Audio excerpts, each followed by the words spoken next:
in the perpetually intricate corridors of American history, where whispers of what could have been echo. Few tales resound more poignantly than the tragic tale of John F. Kennedy Jr. For almost a quarter century, America has been haunted by the specter of possibilities stolen too soon from its grasp. When 1999 saw the heavens claim Kennedy in that fateful plane crash, it wasn't merely a life the nation mourned, it was the potential ascension of a leader, one born of storied lineage, poised to grasp the presidential mantle. In today's episode of Old Money Luxury, we'll traverse the lesser-known avenues of John F. Kennedy Jr.'s life, peeling back layers to reveal a man that many foresaw as the epitome of a would-be old money commander-in-chief. Indeed, JFK Jr. stood at the crossroads, prepared to rekindle the flames of a past Kennedy era, shoulder the immense weight of looming expectations, and perhaps, in a feat that remains elusive to many, mend the ever-widening chasms of our contemporary political landscape. Born into the very spotlight that would follow him all his days, John F. Kennedy Jr. made his debut in a nation entranced by the Kennedys, especially given the recent election of his father as president. His birth wasn't merely a familial celebration, it was a national proclamation. As the first child of an incumbent president to be born in the storied halls of the White House, John Jr. didn't just add to the Kennedy chronicles, he cemented them further in the annals of American law. Indeed, the birth of this young Kennedy heralded hope and anticipation for a decade on the cusp of transformation. Yet, before he could even conjure memories of the father who held the nation's highest office, fate delivered a crushing blow. The assassination of President Kennedy in Dallas tore through the heart of America, and in a moment captured for eternity, young John Jr., aged all of 3 years, offered a salute to his father's passing procession, crafting an image that transcended its time. And this wasn't merely an image of personal loss, it was a mirror to a nation in mourning. Though too tender to grasp the intricacies of the political maelstrom, his poignant act rendered him a beacon of fortitude, forever shaping public perception.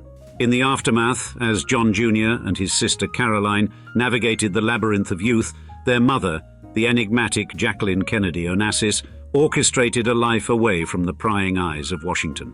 Within New York's discreet educational sanctuaries, John Jr. flourished, academically and athletically. Still, his allure lay not just in his talents, but in his unassuming, authentic demeanor, a quality often rare in one born to such prominence, except for, perhaps, a Kennedy. As the sands of time shifted, another facet of John Jr. emerged, the fervent advocate for equality, a trait undoubtedly passed down from his illustrious parents. For him, the legendary Kennedy name wasn't a shroud to hide behind, but a torch to carry forward, marking his earnest endeavors in the realm of public service. Now, in the heart of his formative years, John F. Kennedy Jr. chose to attend Brown University, a bastion alive with the fervor of thought and impassioned activism. American studies became his academic compass, a nod to his insatiable quest to unravel the intricate fabric of a nation his forebears had left a monumental mark upon. Jackie Kennedy Onassis, the ever-present matriarch, subtly orchestrated a supportive backdrop during this phase. Her letters to his educators and her discreet interventions painted the portrait of a mother ensuring her son's journey through academia wasn't without its anchors. Though John's natural charm could illuminate any gathering, he bore the propensity for distraction, a trait Jackie tirelessly sought to temper. But it was never about preferential treatment. It was about instilling in him the reverence for erudition. The culmination of his collegiate years in 1983 bore witness to John's tenacity and the unwavering maternal support shadowing him. Emerging from the cloistered realm of university, John found himself ensnared in the opulent web of New York's elite. His name, both a crown and a cross to bear, made him a magnet for tabloids. Soirees, philanthropic galas, and rendezvous at the city's most luminescent venues saw him reveling in a life many could only conjure in dreams. Yet, beneath this veneer, he wrestled with the colossal specter of being a Kennedy. To John, Jackie Kennedy Onassis was more than just a mother. She was the North Star, the moral tether guiding him through life's vast ocean. She inculcated a creed where public service transcended familial obligation, elevating it to a revered duty. After her passing in 1994, A missive she left became his lodestar, illuminating the singular role he and Caroline were destined to play in the annals of time. Thus, the succeeding years bore the unmistakable imprint of Jackie's ethos. John, by then a beacon in the public eye with inclinations towards benevolence, commandeered the editorial ship of George magazine. Steering his innate magnetism towards purposeful discourse and societal concerns mirrored the path his mother had envisioned for him. Observers noted, as he resumed his duties at George shortly after laying his mother to rest, that his actions echoed what Jackie herself might have ordained. Therefore, John's endeavours post his mother's demise bore witness to a child grappling with a monumental legacy while forging a distinct trajectory. Though fate denied him the canvas to fully paint his vision, the foundation he left behind speaks volumes. However, in the winding path of John F. Kennedy Jr.'s pursuits, the legal realm wasn't one easily conquered. Only after navigating the bar exam on his third attempt did he truly embrace the world of law. His subsequent role as an assistant district attorney in the bustling heart of Manhattan, with a focus on prosecuting the more violent transgressions, was far from arbitrary. It called for a discerning grasp of justice's delicate balance. John's unwavering commitment to his duties saw him emerge as a prosecutor of formidable resolve, yet tempered by a thoughtful pursuit of equitable judgment. By 1995, the siren call of journalism beckoned John Jr. The result? George magazine, a curated tapestry of politics, the arts, and the opulence of celebrity existence. Far from being a mere addition to the pantheon of publications, it encapsulated John's eclectic fascinations. Resonating with both the echelons of power and the populace, it emerged as a beacon of critical acclaim and commercial prowess. Next, the year 1996 ushered in a personal milestone, a marriage with Caroline Bessette, a connoisseur of public relations. The spectacle, far from being a quiet affair, catapulted into the media's voracious gaze. Nestled on Cumberland Island, with a historic church as a backdrop bedecked in nature's floral finery, their nuptials became the talk of the nation. Yet it also underscored the persistent conundrum of fame, the relentless quest for privacy amid a ceaseless public scrutiny. With the wane of the 1990s, whispers of John Jr.'s political horizon began to permeate the air. Given his potent amalgamation of public stature, familial heritage, and a palpable zeal for civic duty, such speculations were foregone conclusions. The undercurrent suggested that John Jr. might transcend the domains of journalism or law and ascend to political prominence. Though he never publicly voiced any political aspirations, the canvas of potentialities was vast, perhaps the gubernatorial helm of New York, or even the presidential mantle on 2004's horizon.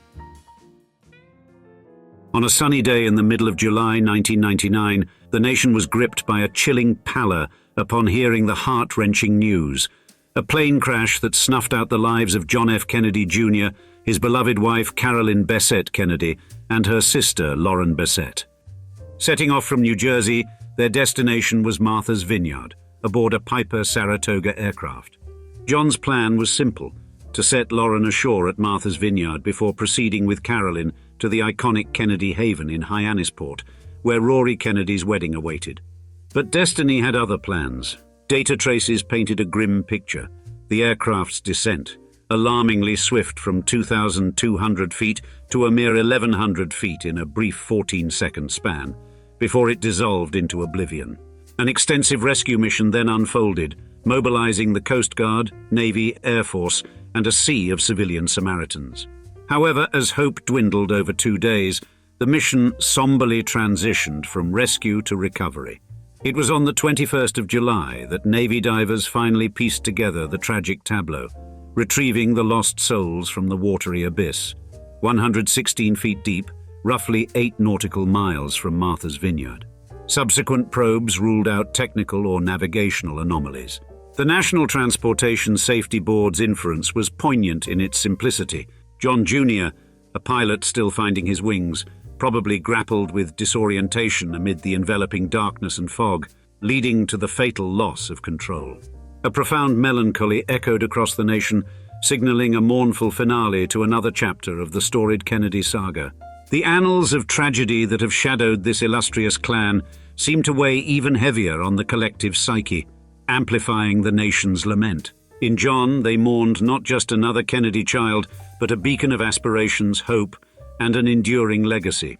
The subsequent funeral on the 23rd of July bore witness to an intimate gathering at Manhattan's Church of St. Thomas More, a sanctuary often frequented by John's late, elegant mother, Jackie Kennedy Onassis.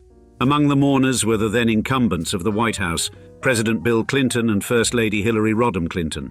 The Kennedy patriarch, Senator Ted Kennedy, in his poignant eulogy, delineated John's duality as both a cherished family member and a symbol for a nation, embodying a legacy yet carving his distinct narrative.